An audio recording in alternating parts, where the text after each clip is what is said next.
जब हम उत्पत्ति की पुस्तक को पढ़ते हैं, उसकी 15 को लिखा, तब लाबान ने याकूब से कहा, रिश्तेदार होने के कारण तुझसे मुफ्त में सेवा कराना मेरे लिए ठीक नहीं है, इसलिए मैं तुझे सेवा के बदले क्या दूं। लाबान की 2 बेटियां थी, बड़ी का नाम लिया, छोटी का नाम राहेल था। लिया के धुंधली आंखें थी, पर राहेल रूपवती सुंदर थी, इसलिए याकूब ने जो राहेल से प्रीति रखता था कहा, मैं तेरी छोटी बेटी राहेल के लिए 7 वर्ष तेरी सेवा करूंगा। जब वो 7 वर्ष बीत गए, तब याकूब ने लाबान से कहा, मेरी पत्नी मुझे दे, मैं उसके पास जाऊं। लाबान ने मनुष्य बुलाकर बड़े भोज को दिया और शाम को अपनी बेटी लिया को याकूब के पास भेजा, जबकि लिया से याकूब शादी करना नहीं चाहता था।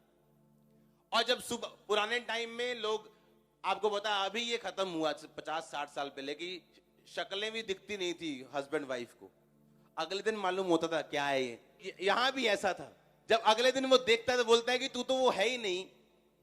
आप इमेजिन करो, एक लड़की को उसका हस्बैंड अगले दिन बोले कि मैं तुझे बिल्कुल पसंद नहीं करता हूं, तू मुझे बिल्कुल पसंद नहीं, और उसके पास वापस ना जाए और कहे मैं तेरी छोटी बहन से शादी करना चाहता हूं, और अपने ससुर को जाके बोले कि छोटी बहन के लिए मैं 7 साल और सेवा करूंगा पर इसके पास नहीं जाऊंगा।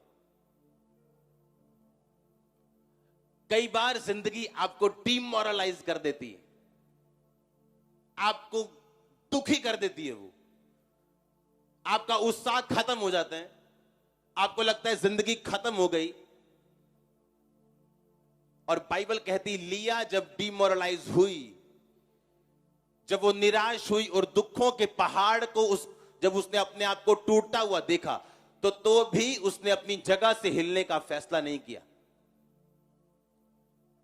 और बाइबल कहती है, तब जब उसने ये फैसला किया कि मैं इस दुख को अपने ऊपर हावी होने नहीं दूंगी, तो यीशु मसीह का गोत्र यहूदा उसी लिया से पैदा होता है,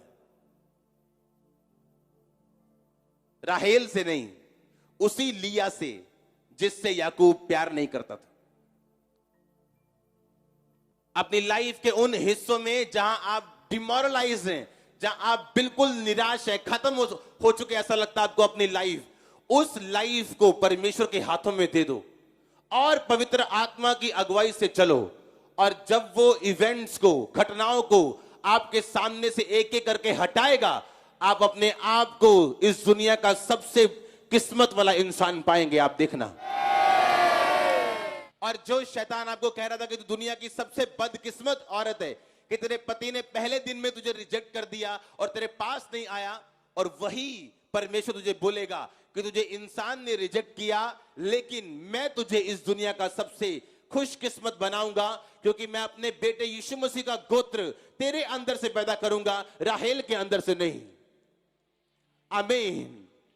इसलिए आपको यह फैसला करना है कि क्या आप निराश होना चाहते हैं क्योंकि एक वीजा नहीं लगा, एक प्रॉब्लम हुई, लाइफ में कोई ट्रेजेडी हो गई, या आप पवित्र आत्मा के हाथों में सब कुछ देके परमेश्वर में आगे बढ़ना चाहते हैं। और मैं एक बात जानता हूं, मेरे यीशु मसीह के पास ताकत है नेगेटिव को पॉजिटिव करने की, मेरे पास उसके पास ताकत है टूटी चीजों को इस्तेमाल करने की, उसके पास ताकत है दुनिया के सबसे बदकिस्मत इंसानों को दुनिया का सबसे खुशकिस्मत इंसान बनाने की।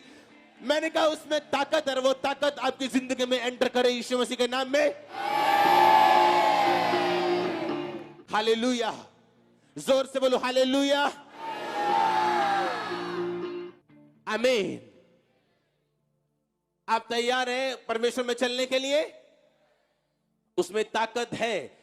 दुनिया के सबसे बदकिस्मत इंसान जब परमेश्वर यीशु मसीह के पास आते हैं तो उन्हें दुनिया का सबसे खुशकिस्मत आशीषित इंसान बनाने की ताकत है परमेश्वर में।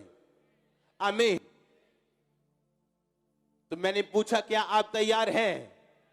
अपने दुखों को जो शैतान ने आपको दिए, दुनिया ने आपको दिए, सर्कमस्टेंसेस ने आपको दिए, परिस्थितियों ने आपको दिए, आपके परिवार ने आपको दिए, तो नो प्रॉब्लम, अपना सब कुछ परमेश्वर के पास ले आओ, वो बदल के रख देगा आपको, सिचुएशंस को, जिंदगियों को। आमीन। ऊंचा आशीष ऊंची चर्च।